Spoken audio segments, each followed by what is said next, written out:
Would you say you're good at handling criticism?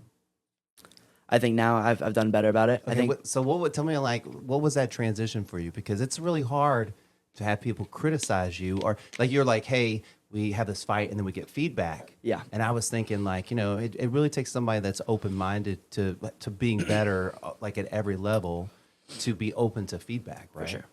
I think growing up, when the first gym I trained at, I was like one of the better people very quickly. So it's like if you train with people you're always better than, you're not really getting pushed, right? And then you don't have really criticism from people because if you're always beating people, then there's not really criticism. If you're going to compete against people that you're a lot higher skill than, everybody sees you winning. No one's going to tell you you're doing bad if you're winning usually, right? So it's very hard for that to happen. Then I ended up switching gyms to a really good gym called Fight Factory, and then I was there for a really long time. And that was when I really started to get coached a little bit differently between having criticism and not being the best person in the room because there's already a lot of people older than me, and then there was three really good up-and-coming athletes called Cody Steele, William Tackett, and Andrew Tackett, and they were already really ahead for like in jiu-jitsu. That was when I was really focused on jiu-jitsu.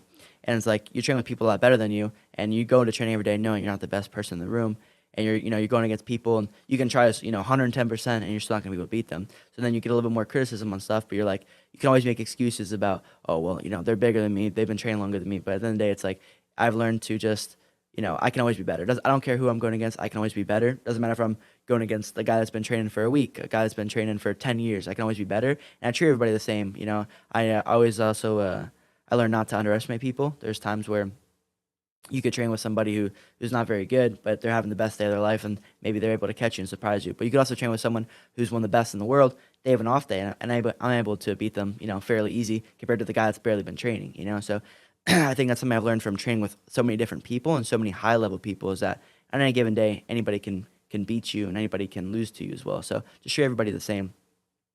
And then for criticism, it's like you're training with people that are a lot better than you. It's going to be very hard to not listen to what they have to say as well because those people have been put in way more situations than I have. I'm also still very young, and I've been training this new gym called Simple Man down South Austin for about, I'd say like consistently a year. And these are the top grapplers in the whole world.